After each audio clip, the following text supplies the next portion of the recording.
Hello, quantum world. In this presentation, I will present discrete outcome quantum sensor networks.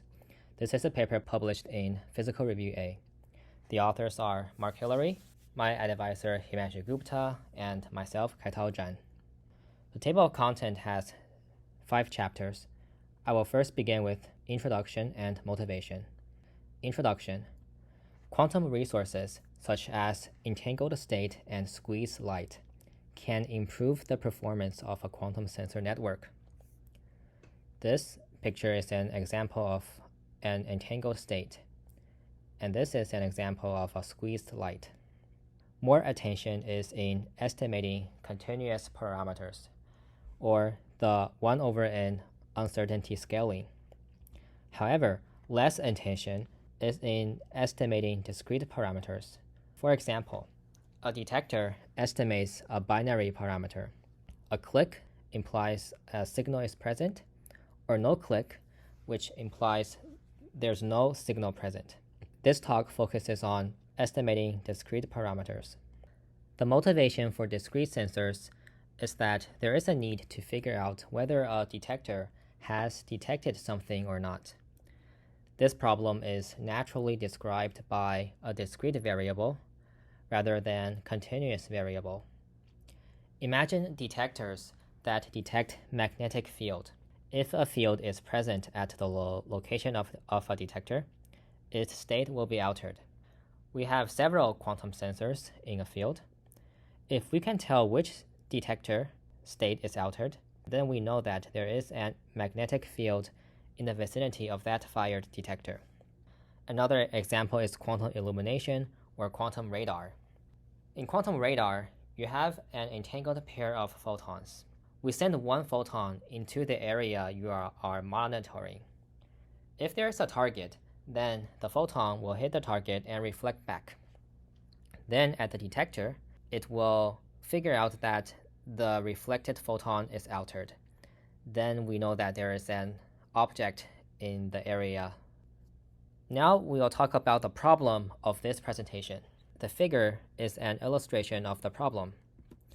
And the setting is that we have a network of quantum sensors, where each sensor is binary. It either detects an input or does not detect an input. We assume only one sensor detects an input. We have a unitary operator U that describes the interaction between the input and the sensor. The task is to figure out which sensor detects. So the problem is, what is the best initial state for the quantum sensors, and what quantum measurement to perform?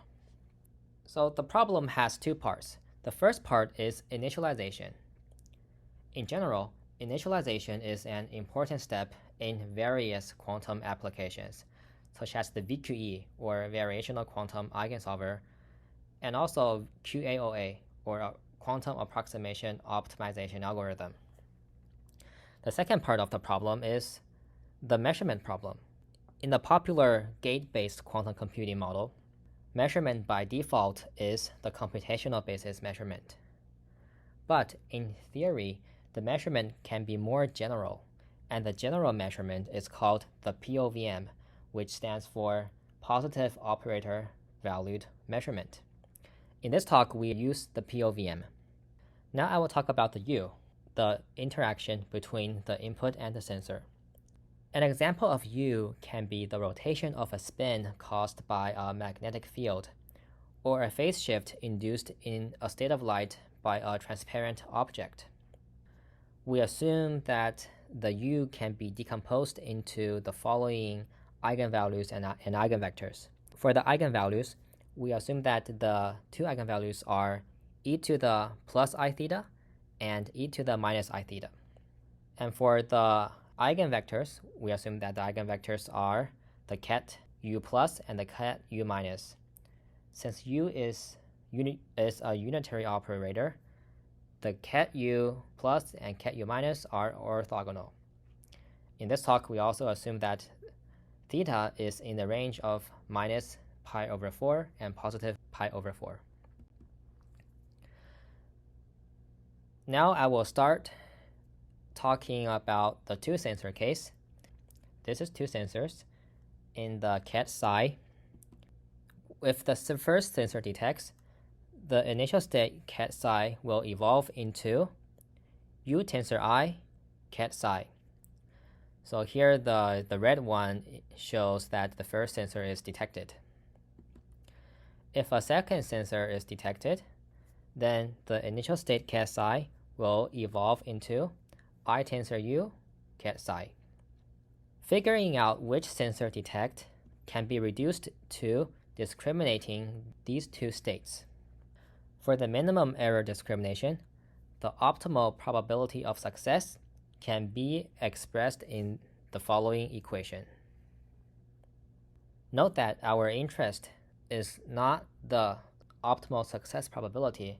Our interest is actually the initial state when the probability is the maximum.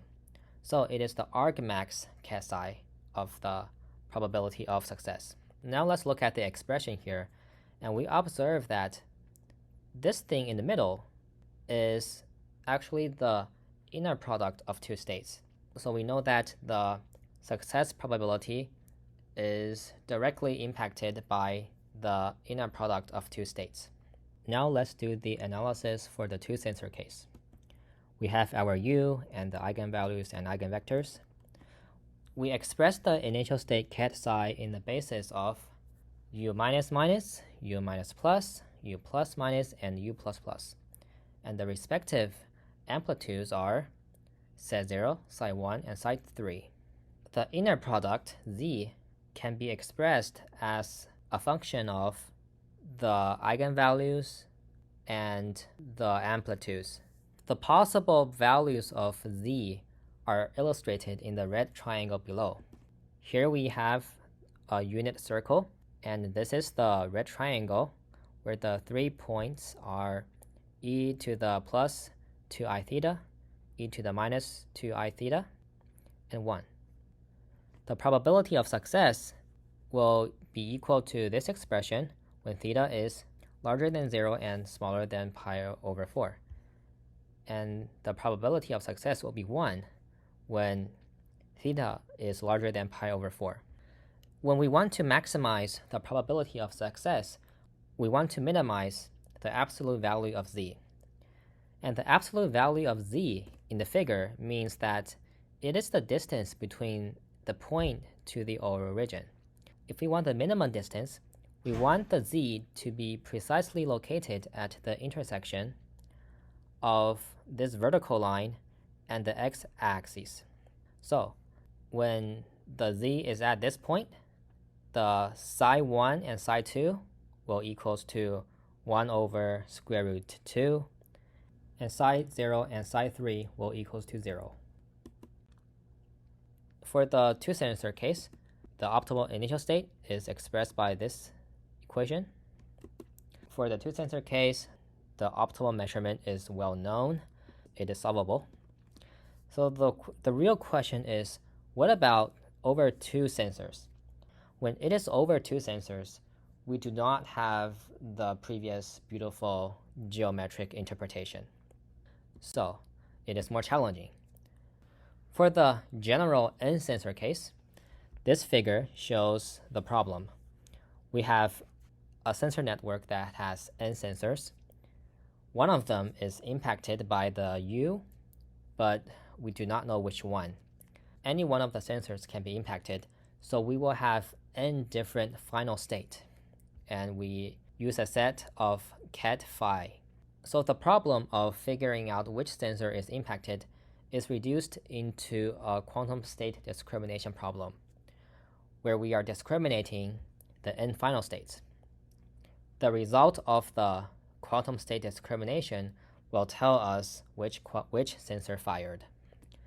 This is the expression for the n final states, and this is an example for n equals to 3.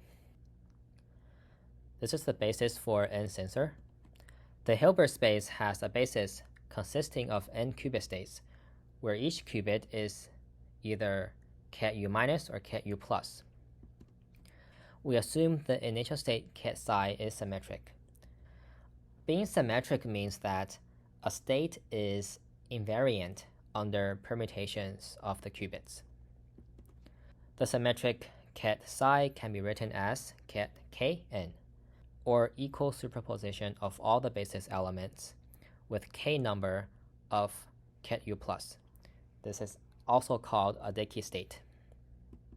For example, when n equals to 4 and k equals to 2, we have this initial state. It has 6 components, and in each component there are 2 u plus. Now let's do the analysis for n sensors. Let a final state be ket phi I equals to fi ket kn, where fi is the operator that describes the channel which the initial state will go through. We now focus on the inner product of the two final states. The inner product can be expressed by this expression. Note that it does not depend on the subscript I and j, because the inner product of any two different final states are equal. So this expression does not depend on I and j. The n and theta can be viewed as fixed inputs. This expression do depend on a variable k. Initial state ket psi, the optimal k equals to n over 2 when n is even, and n minus 1 over 2 or n plus 1 over 2 when n is odd. So this is the optimal initial state. Now let's look at the distinguishability. So let's assume n is even and k equals to n over 2. The inner product is shown by this expression. We want to see whether an entanglement helps. So we want to compare with a product initial state called the ket psi separate. It is separate in the sense that each qubit is equal superposition, and we do a tensor product of all the qubits. It can be shown that the inner product can be expressed in this equation. If we do an observation of these two different expressions, we can observe that the final states resulting from an initial entangled state are more distinguishable compared with a separate initial state, or a smaller error in minimum error discrimination. Now let's do the measurement. The problem is now reduced to discriminating a set of states where any two of which have the same inner product. It is also called a quantum pyramid. With pretty good measurement, the success probability can be derived analytically. Here is the expression for the probability of success given the Dickey state entangled input. And this is the expression for the probability of success given a separate product initial state. I will ignore the mathematical details on how to derive this. This is a plot that plots the function PS and PS-sep. These two are the expressions in the previous slide. In the plot, the x-axis is the theta in degrees, and the y-axis is the success probability in percentage. The solid lines are for the entangled input state, and the dotted lines are for the separate input state. The different number of sensors are shown by different colors. From this plot, we can draw three conclusions. First is that the entangled input does give an advantage. Take an example of the red lines. We see that the red solid line is higher than the red dotted line, so it has a higher probability of success. The second observation is that the advantage will decrease when the number of sensors increase. From the red to green to blue and to black, we see that the differences between the solid line and the dotted line will decrease till the gap is gone. Actually, when n is very large, these two lines will completely overlap. The third observation is that carefully picked measurement does help as well. It is significantly better than a random guess. So if we take a look at the black line, which stands for a very large number of sensors, a random guess will give you a success probability of near zero. So it will be right at the bottom. But a carefully picked measurement will give you a fairly reasonable probability of success. Now is the conclusion of the presentation. Entangled input gives an advantage if one is trying to determine which one of the two detectors has interacted. For all over two detectors, the entangled state, decay state, gives an advantage, although the advantage decreases as the number of detectors increase. Also, the pretty good measurement can give a major improvement over a random guess.